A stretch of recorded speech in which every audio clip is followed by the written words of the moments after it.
Are you? Jackie, a lot of people went twice after school. That's down in Facebook. Oh, so you are going. Well, I think we need Where at? maybe at our Okay. That's awesome. students. One day. We did flats fishing like 2 years ago, and I was just like, it's just fun. Rise and join me in the pledge. I pledge allegiance to the flag of the United States of America and to the republic for which it stands, one nation, under God, indivisible, with liberty and justice for all. First up on the agenda tonight will be our Spotlight on Excellence, Mr. Dickinson.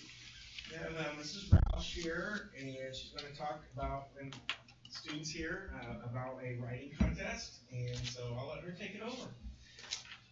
The sixth grade, when it came time for the Patriots pen through the VFW, we were hitting the review time for the checkpoint 1 I-Learn testing. We were ending a novel. It was right before fall break, so I gave no time in class to work on this essay. But I did have probably around 10 students that chose to write an essay, and Holden Crane placed first at our local competition and then also placed first at our district competition. So his essay is going on to the state level. The theme this year was, how are you showing patriotism and support for our country? So he brought his essay to read, and then I have copies of his essay if you would like to follow along.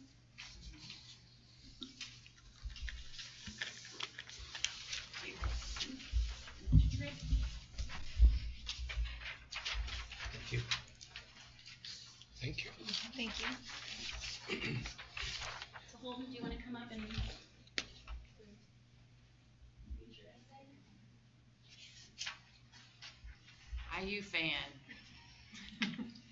The living hope of the Stars and Stripes. Patriotism includes actions and attitudes that demonstrate love, devotion, and support for one's country.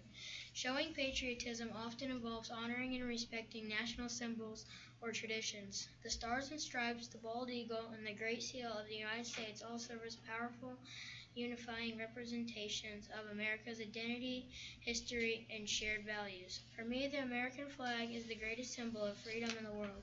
It serves as a constant reminder of all that has been sacrificed. Participating actively in national holidays like Independence Day, attending special events like Memorial Day and Veterans Day ceremonies, honoring other significant anniversaries like D-Day, and offering reverence to days of observation like Patriot Day and Flag Day helps me foster a collective sense of pride and reminds citizens of their common heritage, sacrifices, and achievements.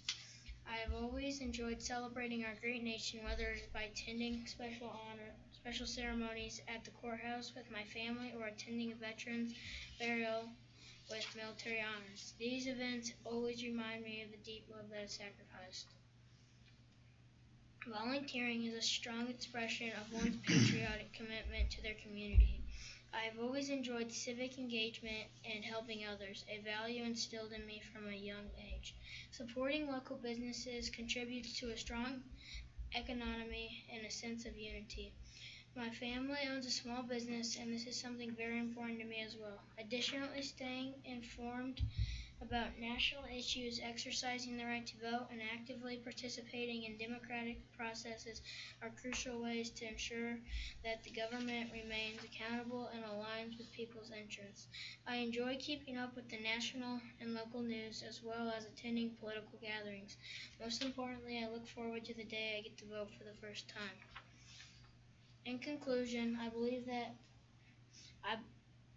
being knowledgeable about our country's rich history, culture, and traditions help me maintain a strong sense of national pride that can be shared with my friends and family. I love our great nation, and I find myself reminded of great fortune whenever I see Old Glory on display. I wish that all Americans would find this beautiful banner of love and devotion not only at home, but at school and work too. The living hope of the Stars and Stripes is in me, and is set to rise higher in generations to come. Wow. So when do we learn about the next level? You are dismissed. I'm not sure of the timeline, but this being my first run through of the Patriots pen, I'm not sure How what long that that takes, timeline right? looks like, Holden, how old are you? 11. You did a spectacular job. Thank you. Nailed it. Very good. Thank you so much for doing this. You're welcome. Good luck, congratulations. We appreciate you coming in tonight. And we'll say, sometimes discouraging when we see maybe our youth sometimes maybe not show enough respect during the anthem, or maybe decline to rise and recite the pledge and things like that. It's great to see that we still got patriotism alive and well in our youth. That's right. Well said. Great job. Yep. Thank you. Thank you for coming in tonight. You're welcome. Thank you. Go Hoosiers. Mrs. Other than Roush, that. thank you for doing that. That's really important to all of us. And you're welcome to stay, or you're welcome, we won't think any less of you if you decide you'd rather be I somewhere else. appreciate it. I think we've got better plans. You I guys- noticed That's that. why we put you first. Thank you. We'd also like to thank our VFW post. They don't have to participate in it, but it's nice that they do. And they gave Holden a financial reward. Thank you. Thank you. Okay, we'll move on to the approval of tonight's agenda. Is there any discussion on that? Any additional, Mrs. Cheese? Nope, no changes. Okay, I'll entertain a motion. I move to approve the agenda as presented. Second. A motion and a second, all in favor? Aye. Opposed? Motion carries. Grant staff, do we have any public comment this evening? We do not. Okay, check that off the list. Okay, that brings us to the board reorganization for this year. We'll begin with the election of a president of the Board of Trustees. Would anyone care to make a nomination? Tim, I truly feel like you've done another year of a spectacular job as being president. You've guided us as a group. I think it's a direct reflection on our schools, how productive our board is with our administration, and I would really appreciate if you'd accept a nomination to do it again. I've got another year in me, I think. I'd like to nominate Tim Roush as president of our Board of Trustees. I second the motion. We have a motion and a second. All in favor? Aye. Opposed? Okay, we'll move on then to the election of the vice president for the Board of Trustees. Anyone like to make a nomination? I, again, feel like Aaron has done a good job. He's had to step in once and did a fine job, and I'd like to see if Aaron would accept it again. I will. I move to nominate Aaron Campbell as vice president. I'll second it. With a motion and a second. All in favor? Aye. Opposed? That motion carries. That'll bring us to the secretary position for the Board of Trustees. Anyone like to make a nomination? If Taylor would be willing to accept it again, I would like to see her do it again. I'd like to see this group stay intact, and I'd like to see the whole board to stay intact, if that ever be possible.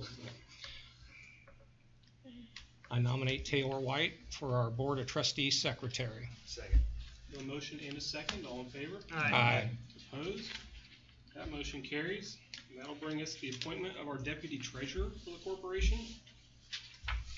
Any discussion, or would anyone like to make a motion?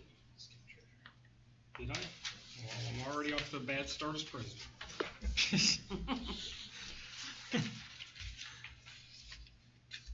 I did, okay. Appointment of the treasurer. Would anyone like to make a nomination?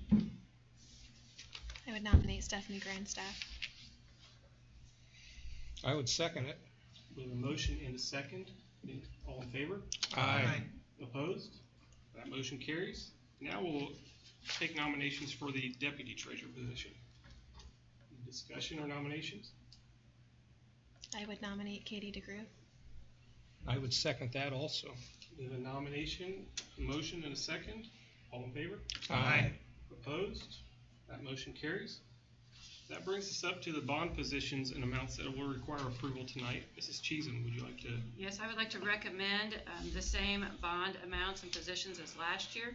It'd be $50,000 for corporation treasurer, for the deputy treasurer, athletic director, high school extracurricular treasurer, middle school extracurricular treasurer, elementary extracurricular treasurer, corporation secretary, and the three principals, that would be $25,000, and for myself as superintendent, $5,000. Any discussion on this item? Nothing has changed, same as last year. Same as last year. Anything else? If there is none, I'll entertain a motion. Make a motion to approve the bond positions and amounts. Second. We have a motion and a second, all in favor? Aye. Opposed? That motion carries. Next up, we'll establish meeting dates and times for the year. Mrs. Cheatham? I am recommending continuing with our same schedule. That would be regular work sessions on the second Monday of the month at 5:30. I have put 4 work sessions down. Those are the Mondays that have a 5th Monday in the month of March 30th, June 29th, August 31st, and November 30th at 5:30. Questions or discussion? If there is none, I'll entertain a motion. I'll make a motion to approve as read. Second. We have a motion and a second, all in favor? Aye. Opposed? Motion carries. Next up will be the resolution for board member pay. Mrs. Cheatham? I am recommending a resolution that, because schools are allowed to pay school board members based on Indiana code, annual compensation $2,000 and mileage rate for the IRS established rate when we go away on business. And so I recommend that for your approval today. Questions or discussion?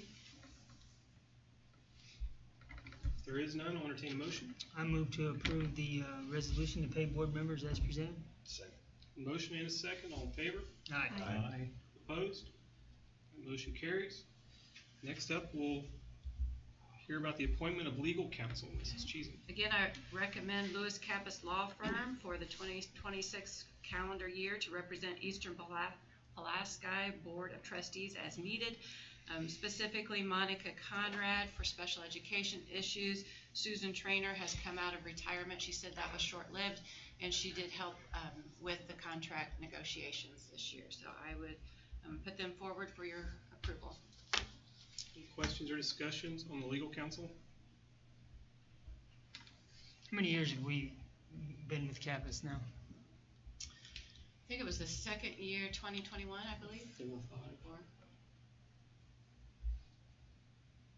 Any other questions? If there are none, I'll entertain a motion. Make a motion that we appoint the legal counsel Lewis and Kappas. Second. A motion and a second, all in favor? Aye. Opposed? That motion carries. Next up is the appointment of our financial institutions. We recommend First Source Bank as the primary financial institution for Eastern Pulaski School Corporation and First Federal Bank as the investment institution that holds our certificate of deposit. Questions? If not, I'll entertain a motion. I move approval of the financial institutions as presented. Second. We have a motion and a second, all in favor? Aye. Opposed? Motion carries. Next up will be an appointment for our advertisement sources. Okay, we recommend Pulaski County Journal and the Rochester Sentinel when we have publications that require being published, RFPs and that source. Obviously, when we have board meetings, we send that out to everybody, but we have to identify two sources for publication. Questions? Anyone like to make a motion? I'll make a motion to approve as read. Second. A motion and a second, all in favor? Aye. Opposed? That motion carries. Next up will be the presentation of conflict of interest forms for the year. Mrs. Cheatham? Following the board meeting, Tim Roush, Jessica Roush, Greg Kaiser, and Jackie Kaiser will be presented with conflict of interest forms, and I request your approval for those forms. Any questions or discussion? If not, I'll entertain a motion. I move approval of the conflict of interest forms as presented. Second. A motion and a second, all in favor? Aye. Opposed? That motion carries. And that'll get us to our consent agenda items for this evening. First up, we have the minutes from just the one meeting in December, the regular meeting. Is there any question on those minutes? If not, I'll entertain a motion for approval. I motion to approve the minutes from our December meeting. Second. A motion and a second, all in favor? Aye. Opposed? That motion carries. That'll bring us to the financial items of this evening's. Mrs. Grandstaff, would you Our please give first your source report? bank statement balance for the month of December was $6,589,719.42. Our first federal bank statement balance was $515.10. A quick note that our first source bank CD of 6 month matures on the 24th of this month. So the week before that, or the week of that, I'll reach out to different banks in the area. Our monthly claims are in the amount of $1,787,980.58. The claims and fund report are attached in your packet. The EPCSC summary is attached in your packet and may just look a little bit different. I did a comparison between the 24 year and the 25 year. So that shows the cash balance that we had and then the fiscal year to date comparisons for you guys. The transfers for the month were cafeteria transfer for December, the Medicaid to Education Fund, and grant cleanups. There were no multi-year contracts, and the summary of education expenditures is attached in your packet as well. Does anyone have anything they'd like to ask or discuss on the financial items this evening? Just want to say thanks for putting that comparison together. That was very helpful. Thank you. You're welcome. Anything else? If not, I'll entertain a motion. I move to approve the financial items as presented. Second. We have a motion and a second. All in favor? Aye. Opposed? Motion carries. Next up will be our personnel items for this evening. Mrs. Cheezel. I request your approval of the personnel items contained in the board packet. Questions or discussions in the personnel this evening? If there is none, I'll entertain a motion. Make a motion to approve the personnel items. Second. We have a motion and a second. All in favor? Aye. Opposed? That motion carries. We'll move on to our action discussion items for tonight. First up, we have a second reading for the Neola policy updates. Okay, this comes from Neola. It is volume 38. It includes 16 policies, 4 technical corrections, 4 replacement policies, and the rescission of 7 policies. It's based on legislation that has come through that they have finally gotten into policy. I'm sure this next legislative session we'll have another round coming up in a few months. I did clarify with the policy that Tim asked on last time, policy 3231, that teachers can tutor their own students and be paid if they're being paid by the school. That this policy comes in, there was an Indiana school, and the policy and the law says that they cannot be paid by families if they are in their own classes. So we can pay for the teachers to tutor, but families cannot pay. So after-school tutoring will not be affected the way After we school, have been doing it. Correct. And Mrs. Roush or Coach Belcher could tutor somebody that's not in their own classes and be paid, but if they are in one of their own classes, they cannot be paid directly by the family. They have to go through a school. So how would that look like if a student did need help in a specific class? Are we just At the middle school and high school, they would go to after-school tutoring. Okay. At the elementary, they could get small group help. We would recognize that they need some extra assistance at that. If there's somebody that wants to tutor and is doing it on their own for students outside their class, that would be allowed. So. Any other questions or discussion on the policy updates? I would add, as far as the elementary, as I'm sitting here thinking, the Boys and Girls Club is doing an excellent job supporting our students, and they continue to grow and add staff so that there isn't a wait list, and they help with after-school homework help and are applying for some grants and have asked our assistants to apply for grants, and they're continuing to expand. So I think if there's something specific that takes more than one time, that might be an opportune program for a family to be referred to as well. That's free. Yeah. Don't say too much. That was going to be my discussion topic for next month's meeting. So. Okay. Any other questions or discussion? If not, we do need a motion on that this evening since this is a second reading. Anyone care to do so?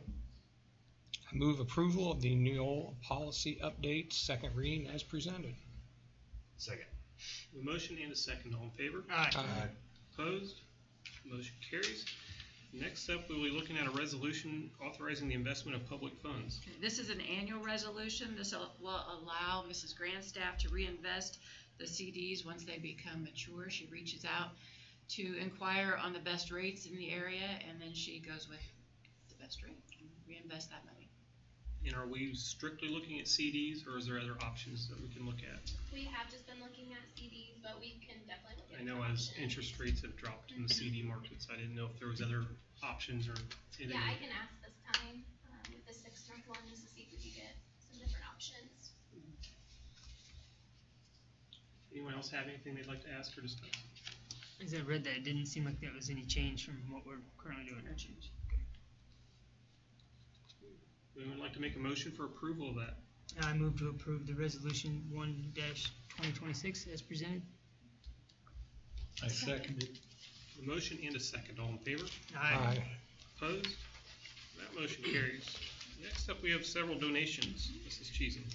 I request your approval of the following donations. U.S. Aggregates was very generous right before the holidays in stocking our sharing closets in both buildings with coats, hats, gloves for our students. Timothy Ezra donated $100 to our wrestling program, split evenly. Sanco Ag LLC, $500 to the girls wrestling program. We had another $20 anonymous donation to the boys wrestling program, and Al Breifogel gave $1,000 to the middle school girls basketball program. I thank them for their generosity and request your approval. Any questions or discussion on the donations? If not, would anyone like to make a motion? I'll make a motion to approve as presented. Motion and a second. All in favor? Aye. Opposed? That motion carries. Okay, that brings us up to our additional board topics for this evening. And tonight we're going to talk about parent-school communication, right? And some of the different ways the school communicates with parents and sends out different types of notices and things about what's going on in their students' classrooms. So I reached out to the principals because there are so many ways that we are communicating with our families, and it's really multi-layered. And we do it with a lot of different approaches because no one is using a single platform. I mean, out in the community, different people prefer Facebook or Instagram or X, and so we are trying to communicate as many different ways as possible to get what's going on in the classrooms in our buildings out there. And so I basically have a list of many, and I probably didn't think of them all. But I want to start off by saying that if a parent ever has a specific concern or question that they don't feel is getting answered, to please reach out. I would encourage them to start with the teacher, and if that doesn't get resolved, to reach out to one of the building principals, and if they still have questions or aren't feeling heard, to reach out to me, call, stop by, or send an email, and I'm happy to meet with them once we have all tried to address their concerns, and then come to you. You'll circle back to me and ask me what's going on. So, but to please follow that chain of command and just reach out so we can help them. Oftentimes it's just a misunderstanding and we need more information. So there are many different levels. When we look at the district level, I start with our corporation website and our corporation app. That gives them so much right at their fingertips, right on their phones. We've got news, we've got events, we've got school closings, we've got the staff emails, our staff pictures, menus, our school calendar, the legal documents, our corporation handbook, all right at your fingertips. They also have Skyward Family Access. And if they're having trouble getting logged in, they can reach out to the school secretary to get that password or log in. I know, especially over the summer, sometimes we forget what that login information is. This allows them to see their child's grades and any missing assignments in real time, their attendance records and what it was coded as, discipline write-ups, and when something's entered into the computer, if there's a discipline issue, they're going to get an email from them, but they can also go in and look at what was written up. They can also get their child's lunch account balances and pay their lunch account. They can pay it right on their phone. I forgot to mention that when I was talking about our app and website. So we're trying to, this is Skyward Family Access is available 24/7. they can go in, and the child says, no, Mom, I'm all caught up. I've turned everything in. They can go and check and see how many missing assignments their child actually has. We do use Google Classroom for some of our platforms. Parents can request guardian reports. They don't really have access to Google Classroom because we want the student to do their own work, but they can get guardian reports that show what assignments are due and what's been marked missing. At the district level, we also have a transportation app for families that ride our buses. They can track their bus location, and I know Mrs. Dowling, occasionally if we have a bus that has broken down or a flat tire, that doesn't happen very often, or is running late, she can send out a message just to the people that are associated with that bus. We also have our emergency notifications, and when we send out those important messages, and fortunately right now the important messages might just be delays or school closings, but I send it out on, it's called Thrill Share, and it sends it out everywhere. So at the same time, it'll post to Facebook, it'll send a text, it'll post on our website. Now I do make a personal call off that same program platform. I could just have it call for me, but you're probably going to get a robotic voice at 5:30 in the morning instead of my voice, so I do make that as a separate phone call that sends that out. This is what we would also do in an emergency. If there was something, if we had to close school early, if we had an emergency where we had to go into a lockdown or something, we would use this same platform that we do for school closings or delays in the morning. But we blast that one out 4 different ways so that that message gets out. So then I also talked to the building principals. What are we doing at the building level?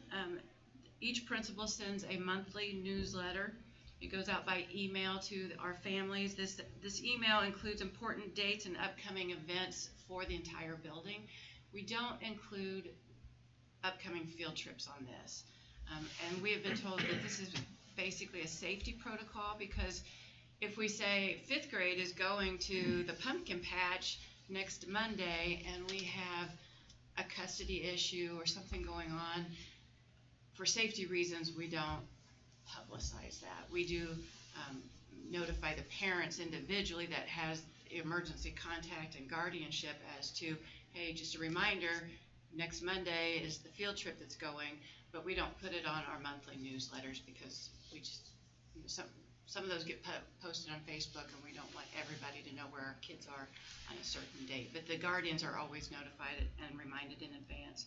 And the monthly newsletter also has our testing dates, the iLearn, the iRead, vision and hearing screenings that are coming up. There's friendly reminders and procedural updates. If something's not quite going right, we might send a reminder out about the traffic flow, and you might see that in the newsletter. Highlights classroom activities and programs that have been going on, guidance related information like FAFSA reminders and study tips. I've also, the photos of programs that we've had, we are putting on there. In addition, many of our teachers, particularly at the elementary level, some at the middle, are also sending out monthly or weekly newsletters themselves. We use Facebook, X, and Instagram for various postings. And at the elementary, they do positive referrals and happy mail notes. They do assignment books for communication back and forth between specific families, school-to-home binders, and class dojo. And teachers are regularly communicating with parents through phone calls and email, especially when concerns arise or additional support is needed. So I've probably forgotten some. Lots of communication. We try. There's always room for improvement, and I'm sure open for discussion. So, does anyone want to bring up any other topics that have to do with communication with parents and things? Do we get a lot of participation in I forget what you called the tool where parents can go in and check on their kids? The Skyward. Skyward. Is that used quite a bit or not? We don't get any data statistics, I don't think. Not really any data, but we usually will, like, if we have parent-teacher conferences or if we have students struggling, I know in our building we recommend, there's notifications that if you have students who've probably done this, sign up that they have, you can get daily updates on their grades. grades, attendance, and discipline stuff. So like if we have a student struggling, that's usually one of the first things that we recommend is if they aren't getting those notifications, just sign up for them if they don't know how to help them. So I don't think there's any data, there may be, but I'm not familiar with any data breakdown of who's actually logging in on a daily basis. Yeah, what a great tool, right, to check, I'm glad they didn't have it when I was in school, but, I yeah. can tell you as a parent of a kid in the school, we use it 3 to 4 times in 9 weeks. Yeah. Especially when it comes closer to grade card time. And I've seen where parents have said, especially in the upper levels of middle school and high school, that they would like to know what their kids are doing in class and things like that. You can go on Skyward and see every single assignment, correct? Correct. And you can see which ones are missing and which ones are turned in and which grades they've gotten on them. And if your student's sitting there at the kitchen table, they can bring up and even show you what homework they have right there, correct? Correct. Right. Now, how do we promote that Skyward is available? Because there seems to be maybe parents that don't realize that they have this tool at their fingertips, that if they want to know what their kids are doing, all they have to do is sit down with their child or even on their own. I don't know if they can see the assignments without the proper software actually to pull up the actual It physical depends on the assignment. assignment. If it's on Google Classroom, they could possibly Right. see it and other students, but if it's just like paper pencil or traditional, they would see the name of it, but they wouldn't see the actual lesson. But, like I said, when we have struggling students, that's one of the first pieces of advice we provide is sign up. So tell them that if we have a conference that they come in to meet about how their students doing, we don't let them leave until they sign up for those alerts and make sure they know they're logging in. So At the middle school level, we preach to the teachers, and they put all their assignments on Google Classroom. And although the parents may not be able to log in, they certainly can sit their child down every Right. night and say, okay, show me your math, Google Classroom. And we preach that at our parent-teacher conferences, you know. So we are putting that out there to parents. You can see what your kids are doing in their classrooms each day, and it's up to them to sit down with their actual child. where the breakdown comes is when a student has missing assignment, I submitted that, because teachers, if it's missing assignment, they might not grade it. They have their own makeup policy, they might not grade it Friday, or they have whatever process in an individual class, and that's where sometimes students get kind of creative and be like, oh, I submitted that, and it's sitting in the folder, or may not be sitting in the folder, and that's where sometimes the breakdown is. But most teachers, we always preach to have it done by them. We did the tutor list on Friday afternoon, so we try to get it graded by the end of the day. And I would encourage, if you're getting that message, parents getting that message that my child said that or not, that they've turned it in, but I'm not seeing it, to reach out to the teacher and shoot them an email and say, my kid's saying this, is this accurate? And let the teacher respond. And if they don't get a response, if the parent's not hearing back from the teacher, reach out to one of the building principals and saying, hey, I reached out, but I haven't heard, could you check in for this? We want to have that open communication. So if they feel like they're not getting a response or a timely response, please reach out to the principal and then to myself if they're not getting answers. What isn't very well probably advertised well enough is how to get the notifications from Skyward, because as a parent, I don't get this way back. You know, I get a weekly email that says how my child is doing, and I may not check Skyward, but I get that weekly email, and I check, because I check my email multiple times a day. So you can set it up so it's, if they have a 0, it can get sent to you. If they tardy to class, it can get me an email. There's a lot of information. So parents need to figure out, and we need to probably advertise better how to get the notifications. And like Jimmy said, when you know it's there, it's a click away on your phone or whatever device. They can always log in, but so if is they that get that something? email, it's like, oh, you missed a math assignment tonight, you know, and then you have that discussion at home. So maybe that's something we could put out in our newsletters, maybe every once in a while, a reminder that you can receive those notifications to let parents know that that is an option. And I'm not sure, does the elementary do this? Elementary, we primarily use those daily home back to school agenda books. I'm too far out of the loop to know whether a second grader's sitting at their computer at the table every night. I don't. Fifth grade, they take their assignment books home every night, and it's broken down by subject. So it might be spelling words, you know, multiplication. You know, don't forget pack lunch tomorrow. Red, white, and blue day, whatever it may be. At the elementary, that's probably the easiest way for our students. And the students are trying to grow that responsibility. They're filling that out, and there's a place for a parent to initial or, you know, sign that, or if there's a question or concern, a great tool that goes back and forth. So we do ask the parents to say that they've seen the work and it comes back. That's not always Hopefully. done, but that's the ultimate goal. So at least we know there's some communication. The kids are filling them out. The Yeah. parents are looking at them always. Well, it's always good to have communication, so we appreciate you bringing the information to us. So anyone want to add anything else? So for any type of testing, specialized, diagnostic, whatever it is, we should always see that in the newsletter of the building principal. So specialized diagnostic, parents have to sign permission. Okay. General screenings, two places, vision and hearing screening by grade level are listed in our corporation handbook. These are the grade levels that everybody will be screened in. And then Mrs. Shorter, mostly those are the elementary levels, sends it home. It's in the newsletter. I checked with her that would be listed. Hey, this month, the next week, it's going to be vision screening, hearing screenings. You will then, if there's needs further testing, be notified. If a student needs specific dyslexia screening, all students in grades K to 2 are doing universal screenings on their reading to show us their reading skills. And if there are concerns that indicate further dyslexia screening is needed, then they are notified and have to sign off. If we want to do specialized special education screenings, parents have to give parent permission. So anything that's really diagnostic, specialized like that, that's not universal, parents have to sign off permission. So if it is universal, though, we may not see it in the newsletter. It just happens during. It would be in the newsletter school year. that this is going to be. And I would love to find a way to get more parents reading our newsletters, because we are able to see diagnostics on our newsletters. How many people have opened up the newsletter and read all these important things? We've got iLearn testing next week. Get to bed and eat your good breakfast, and we've got vision screening. And I know at the elementary level there was only 200 views so far on the January newsletter. I think you all get that, don't you? Yes. It's the shorter census. So I hope you're 7. So important information like that we've got to get, and I think getting parents to realize, read it.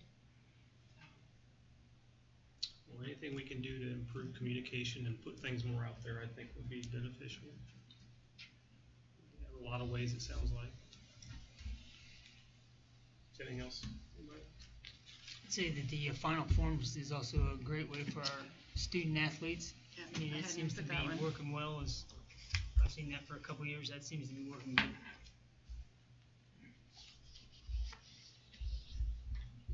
Okay. If there's nothing else, we'll move on to the principal's reports for this evening.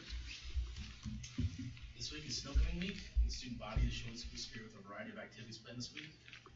Students will be participating in some fun dress-up days as well as a kickball tournament. We'll wrap up this week on Friday with a pep session. I want to thank the student council for organizing this week's events. Next, I want to congratulate Coach Reams and our girls wrestling team on their first official season. They showed tremendous growth and development this season. We're excited to see how this program continues to grow. Girls wrestling is one of the fastest growing sports in the state, and we're excited to offer this opportunity to our student athletes. The first semester came to a close at the end of December, and report cards were sent out last week, so it's time to start for the new semester, and it's always kind of an exciting time for that, because there's some schedule changes, and like rotational classes change, and so it's a little bit of a mixing up, so students kind of look forward to that, but we're always going to keep the main focus on learning, and we're going to keep our theme of LinkedIn WCMS for the second semester. We feel like being LinkedIn was going to be happier and able to achieve a lot more when they have that purpose. So I'm going to talk about some extracurricular activities that start the second semester. We got 6th, 7th, and 8th grade girls basketball that will start. Wrestling is also beginning this month. Our boys basketball season hasn't quite concluded. They're going to have their HNAC tourney beginning soon. And this new opportunity we have this second semester is going to be a chess club that we haven't had before, and they're going to compete in a competition. So I look forward to the new opportunities and seeing those teams progress. We also have Science Olympiad still going on with some competitions, and our Academic Excellence Society drama clubs have been active. Tomorrow we have 5 8th grade students that are going to compete in a STEM academic challenge, which we have never participated in before. So all these extras, I think make our school special and keep us linked in. And so we look for a great second semester.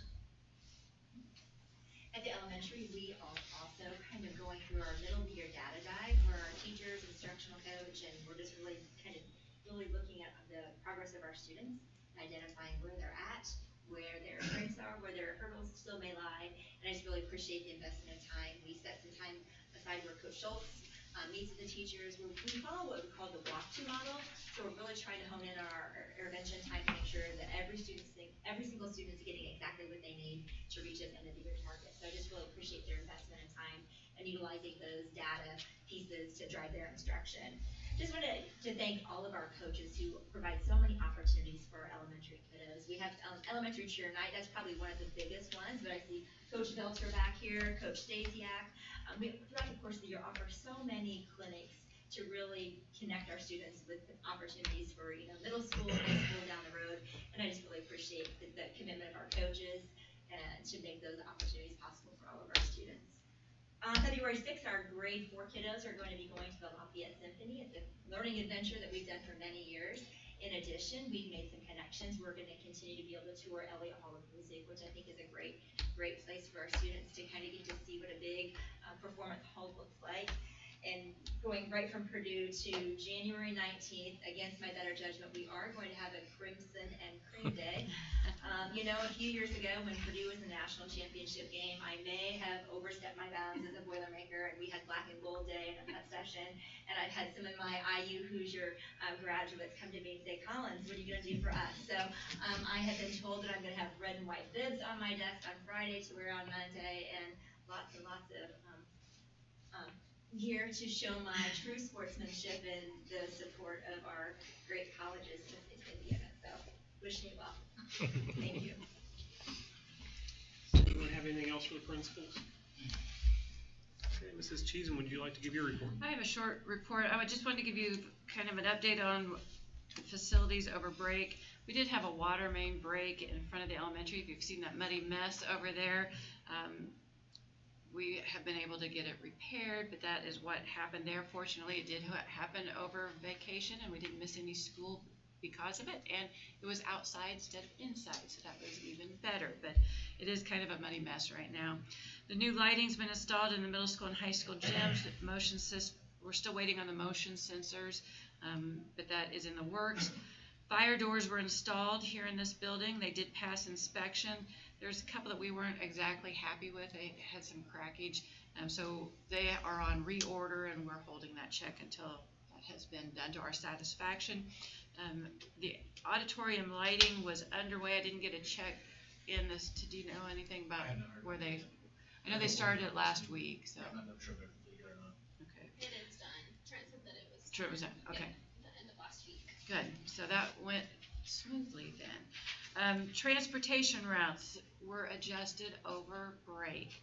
This has been kind of a long process of evaluating and trying to figure out best ways to improve the efficiency.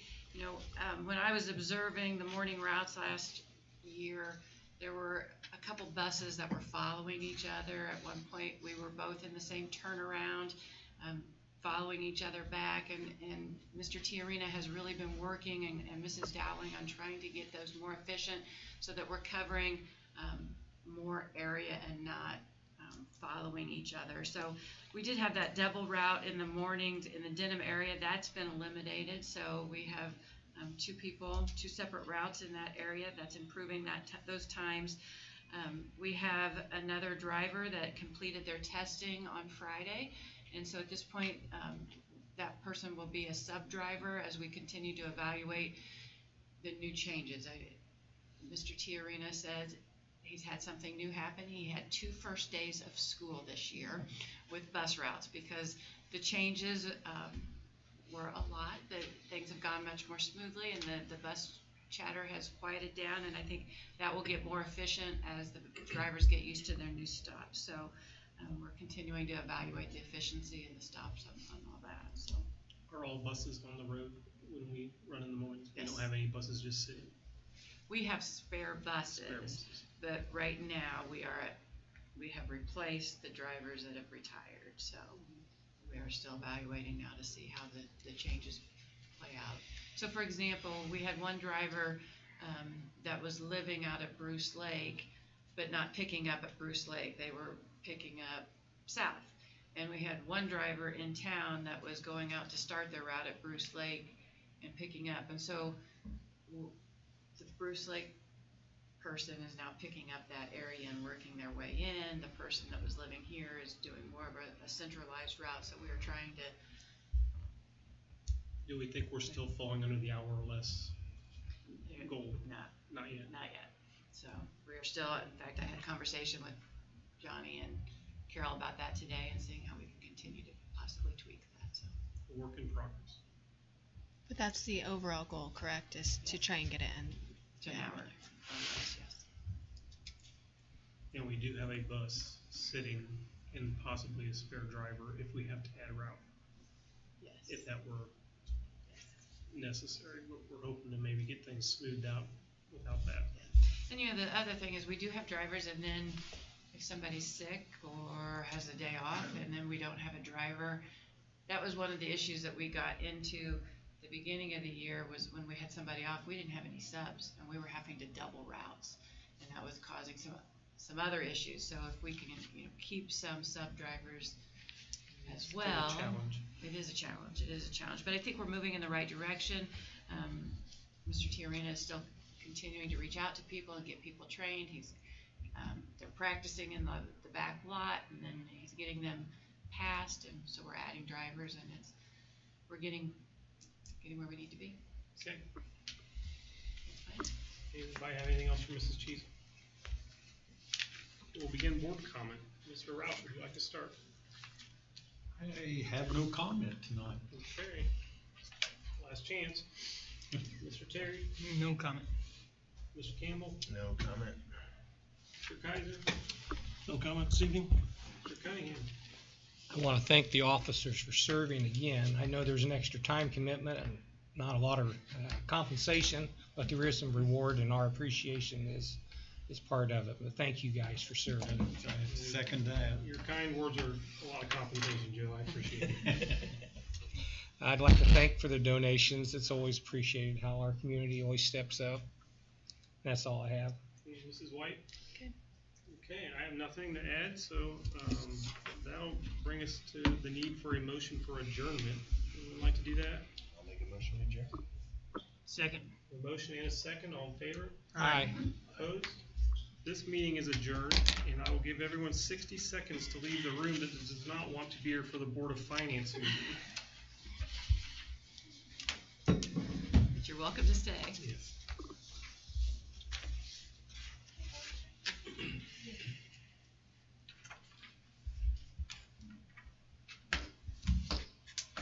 All right, I think that was everybody. So let's go ahead and call this meeting to order. And the first thing we need to do is elect officers for the Board of Finance. Typically, Ms. Cheesen, we appoint the Board of Trustees as the Board of Finance, correct? Would anyone like to make a motion to make that so? I make a motion to appoint the Board of School Trustees, the Board of Finance. Second. With a motion and a second, all in favor? Aye. Opposed? That motion carries. Next, we need to elect a president of the Board of Finance. Would anyone like to put forth a nomination for that? I'd like to see our president take the nomination if he will. A will? I make a motion I to second. appoint Tim as the president of the Board of Finance. Okay, we have a motion and a second. All in favor? Aye. Opposed? The motion carries. Next, we will need a secretary for the Board of Finance. Anyone like to make a nomination? If Taylor would be willing to serve in that role, I would make a nomination. I'd like to appoint Taylor White as the secretary of the Board of Finance. Second. We have a motion and a second. All in favor? Aye. Opposed? That motion carries. So that'll bring us to a review of the district finances.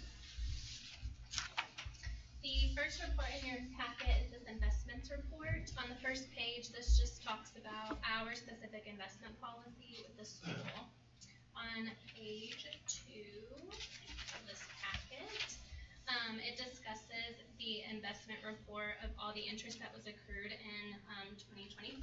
So in 2025, we had an investment in the form of an interest-bearing account with the financial institutions as follows. So with First Federal Savings Bank, the interest earned was $86,000. And with First Source Bank, that is our 2 6-month CDs, was in the amount of $23,894.52. So a total of interest accrued on our CDs for 2025 was $109,894.52. We, like I mentioned in the earlier meeting, we have a 6-month CD that is going to mature this January. So just in a couple days with an interest rate of 4.35. We also have the 12-month CD and $2 million that's going to mature from First Federal Savings Bank in September, and that one has an interest rate of 3.85. And on page 3, we have one outstanding check as of December 31st, and it is for $9.50. Driving me crazy? Yes. But we're down to one. Driving nuts, yeah. So that is my investments report that is required to give to the board. If there's any questions. So why wouldn't we write off that $9.50? It's been since 2023. We have to keep it for 2 years. 2 years, okay. Yes. So unfortunately, I wanted to do that a long time ago, but we could not. Gotcha. So.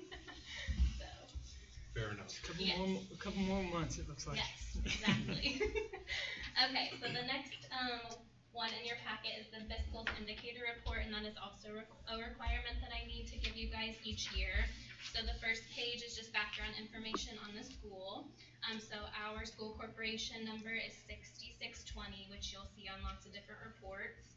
Our most recent audit was filed in June of 24. We're currently being audited, so that should hopefully wrap up by the end of this month, fingers crossed. Our fall student count for 24-25 school year was 1,039. In 2025, our net assessed value was $677,030,356. And in 2022, the estimated population was 6,756. And you also are able to click on the link if you would like to see all this information, but everything that I'm including in the packet is from the website. The next page is showing ADM trends. So in 2023-2024, the fall ADM was 1,091 for fall, and in spring, 1,047. In 2024 and 2025, our fall ADM was 1,039, and our spring ADM is 1,030. On the next page, it discusses our fund balances. So our fund balances as of December of the calendar year is provided on the graph that they had given. So key takeaways for this, one that looks like this that has all the different bar graphs, is federal grants are showing negative because showing negative balances because those are reimbursable at the end of each month. So what I'll do is I'll pull the fund report, I'll look at the grants that we are given, and I will sit down with Mrs. Cheesum and we'll make sure that those match and that we have the allowable supplies and items to be able to ask for reimbursement. And so these are examples of like Title I, Title II, Title IV, special education grants. And then local funds would include funds such as Little Warrior Daycare, preschool program, donations given to the school.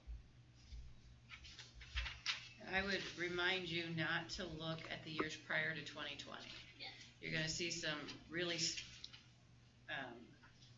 graphs that go up and down, and that was before we got everything corrected and reconciled. So going forward from 2020, you will see accurate information. On the next slide is annual deficit and surplus. So the graph provides a comparison of revenues to expenditures. The key takeaway is that the gray line that you see across there is our fund balance as of December 31st of 2024, and that fund balance was $9,054,000. and we do not have a spending deficit, which is great. And then on the next slide, fund balances as a percent of expenditures. The key takeaway for this is that we have been utilizing our grant opportunities to the fullest extent, so we're not dipping into the education and operations funds. The next slide shows revenue by types, and so this is showing local revenue, local tax revenues, including property tax, income tax, and other taxes as applicable. Some key takeaways is other local revenue sources such as rental income and sale of property. Debt revenue includes bonds and loan proceeds. State revenue includes tuition support and other grants received by the state of Indiana. And federal revenue includes grant funding received by the federal government, like I had mentioned. And then the pink area is federal stimulus money that we received in 2020 for the COVID. And so that include CARES, ESSER 2, and ESSER 3 grants, but we no longer receive those because we spent them out.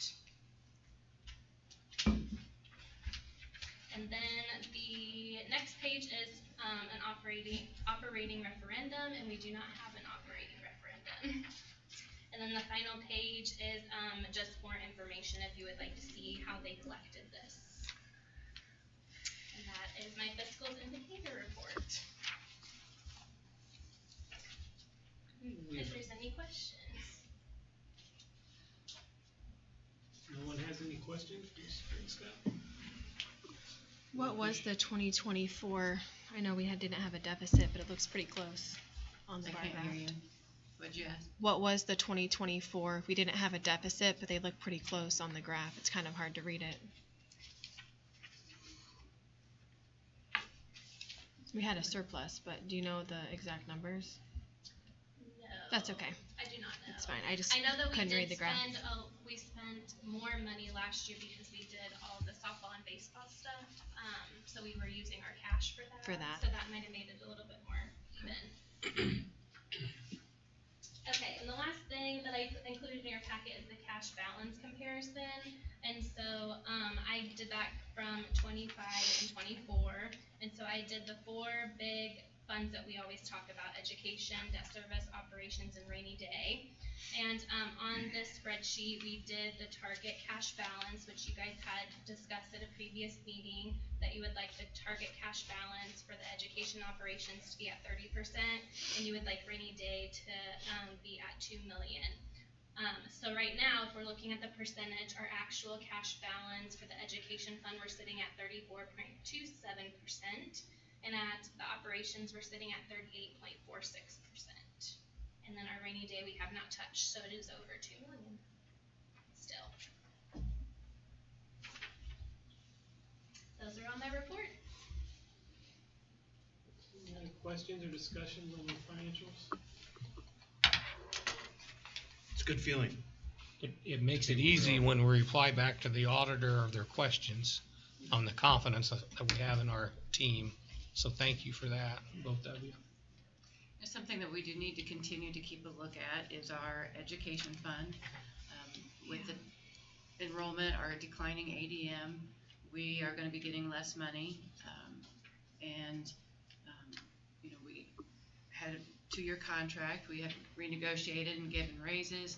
We have also had an insurance increase that is going to impact this fund. So, it is something that we continue to monitor, and it is something that last year we did. There were a couple positions through attrition that we did not fill because of our declining enrollment. We were able to do without. So that is something that we're continuing to monitor. So I do feel, talking to a lot of other schools, that we're in a very good space. Our cash balance is healthy and it's conservative, and so we can weather that storm. I know there's a lot of schools that are have a referendum or considering that they're going to need it in order to make payroll. So I feel confident with the state of where we are right now. Do we have any changes in enrollment with the new semester? They are still in and out right now. Daily we get entries and withdrawals, and so that next count is in early February, and I'll have a better idea in a week or so.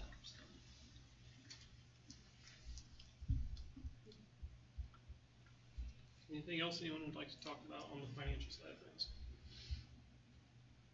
Okay, well, we appreciate all the work that went into presenting this information.